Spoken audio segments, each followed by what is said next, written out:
আচ্ছা, তোর বিশ্বাস হচ্ছে না তো? তাহলে এই দেখ।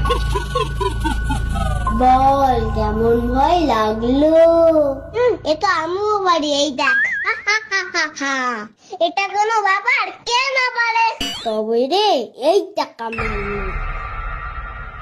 ইস, তুই কি নোংরা রে! দাঁত মাজিস না, নখ কাটিস না, তোর মা কিছু বলে না? এই দেখ, কালকে আমার মা নখ কেটে দিয়েছে। এবার মনে হচ্ছে বৃষ্টিও নামবে।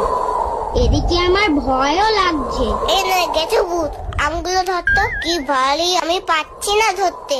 হ্যাঁ করে দেখছিস কি? ধর। ভাইটা যে কোথায় গেল, ওকে দেখতেই পাচ্ছি না অন্ধকারে। ওই তো ভাই। এ ভাই, আর আম কুড়োতে হবে না, চল এবার বাড়ি চল, নয়তো মা বকবে খুনি। একটু বাড়িতে দিয়ে না, আমি তো দুটো আম দেবো খুন। হ্যাঁ, এখন কি আমাকে আম বলতে আসতে হবে? আমি ভূত।